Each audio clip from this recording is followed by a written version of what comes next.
Hello বন্ধুরা, good morning, back to my YouTube channel পলিপোলাক্সে তোমাদের সকলকে ওয়েলকাম অ্যান্ড ভালোবাসা। তোমরা সবাই কেমন আছো? আশা করছি ভালো আছো, আমিও ভালো আছি। তো আজকের ব্লগসটা এখান থেকে শুরু করছি। সকাল সকাল দেখো রান্না করে চলে এসেছি, কফি খাওয়া হয়ে গেছে, খুব ঠান্ডা পড়েছে, আর এটা না খেলে কাজ করবাই যাবে না ঠিকঠাকভাবে আর কি।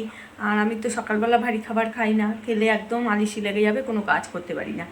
মানে চা কফি এগুলো খেয়ে ব্যাস ফুল দমে এক নাগারে কাজে লাগি, যখন কাজ করে নিই আর কি, অন্যদিকে কোনো তাকানোর সিন নেই তখন। তো এখন বসিয়ে দিয়েছি ডাল সেদ্ধ, সবজি ডাল হবে, আজ ফ্রায়েড রাইস হবে, চিকেন কষা হবে, আর আরও অনেক কিছু হবে, দেখাচ্ছি কি কি হবে। ফুলকপির একটা তরকারি করবো, আলু পোস্ত করবো। তো চলো সঙ্গে থাকো, দেখতে থাকো।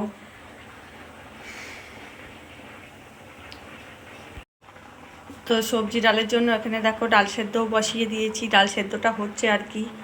আর এখানে নিয়ে নিয়েছি মানে মাংস, আমি মাংসটা রান্না করব। এই যে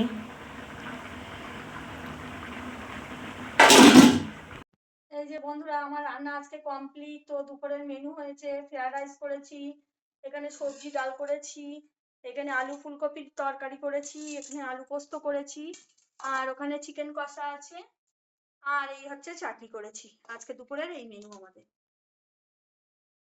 হ্যালো বন্ধুরা, শুভ রাত্রি। আজকের মতো ভিডিওটা এখানে শেষ করলাম, দেখা হবে আবার আগামীকাল, আবার আগামী একটা নতুন ভিডিওর সঙ্গে। তা সবাইকে শুভরাত্রি, সবাই ভালো থেকো, সুস্থ থেকো, তো টাটা।